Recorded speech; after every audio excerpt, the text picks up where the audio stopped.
Alors que l'attention mondiale au cours des 3 dernières années et demie s'est concentrée sur les lignes de front Est et Sud de la guerre Russie-Ukraine, un conflit parallèle et secret a été en développement, la guerre de renseignement entre Kiev et Moscou, avec une influence forte mais souvent obscure pour le public.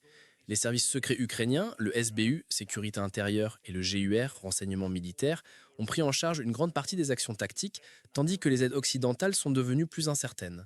Des opérations comme la récente attaque contre l'aéroport de Borisoglebsk en Russie sont désormais courantes, bien que pas toujours aussi spectaculaires que l'attaque du 2 juin contre plusieurs bases aériennes russes, appelée toile d'araignée.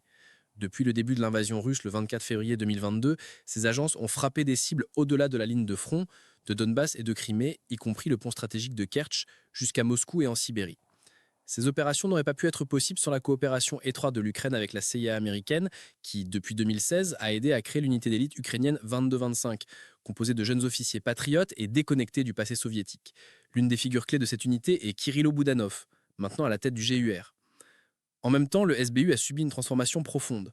En juillet 2022, l'ancien chef Ivan Bakhanov, proche ami du président Zelensky, a été démis de ses fonctions après les accusations de tolérance envers l'espionnage interne et l'utilisation d'équipements russes dans le réseau de sécurité. À sa place, Vasil Maliuk a été nommé, le concepteur de l'opération Toile d'araignée, un plan complexe qui ressemble aux opérations du Mossad contre le Hezbollah. Pendant ce temps, les États-Unis ont renforcé leur présence en Ukraine avant la guerre, en établissant des bases près de la frontière et en lançant des programmes de formation appelés Poissons rouges, qui enseignent aux officiers ukrainiens infiltrés à agir comme des Russes.